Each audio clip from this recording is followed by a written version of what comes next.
আজ আমি চিকেনের একটা রেসিপি নিয়ে এসেছি, করব বেগমতি চিকেন। তো চিকেনটাকে এখানে আমি ভালো করে পরিষ্কার করে ধুয়ে জল ঝরিয়ে নিয়েছি। সেই সাথে আমি খানিকটা স্প্রিং অনিয়ন আর ধনেপাতা আর কাঁচা লঙ্কা আমি 1 মিনিটের মতন গরম জলে ভিজিয়ে রেখেছি। এখন আমি এটা একদম ঠান্ডা জলে আবার ভিজিয়ে নেব। তো স্প্রিং অনিয়ন, ধনেপাতা, কাঁচা লঙ্কাটাকে আমি গরম জল থেকে তুলে ঠান্ডা জলে ভিজিয়ে নিলাম। তো এটাকে আমি ব্লেন্ডার জারে দিয়ে পেস্ট তৈরি করে নেব। তো এখন আমি রান্নাটা আগে শুরু করব। তেলটা বসিয়ে দিয়েছি, তেলটা গরম হয়ে গেছে।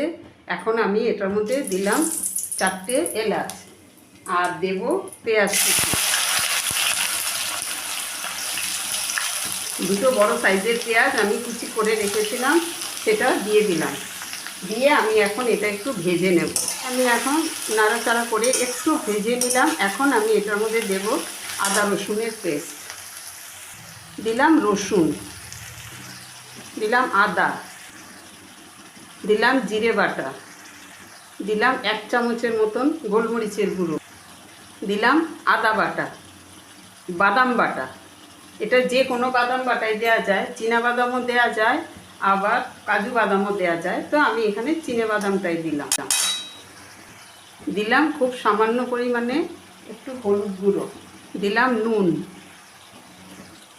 দিলাম গরম মশলা। এখন আমি এগুলোকে সব ভেজে নেব। সমস্ত মশলা আমি ভেজে নিলাম, একটু কষিয়ে নিলাম কাঁচা গন্ধটা চলে যাওয়া পর্যন্ত। এখন আমি মাংসটা মিশিয়ে নেব। এখন আমি মাংসটাকে নেড়ে চেড়ে রান্না হতে দেব। তো চিকেনটাকে আমি সমস্ত মশলা দিয়ে মিশিয়ে নিয়ে এখন আমি এটা ঢাকা দিয়ে আমি একটু নরম হওয়া পর্যন্ত রান্না করব। তো ফিরে এলাম আমি 20 মিনিট পরে। এখন আমি মাংসের ঢাকাটা সরিয়ে দেখব মাংসটা কতটা হয়েছে। তো মাঝখানে আমি আরও 2বার নেড়ে দিয়েছিলাম।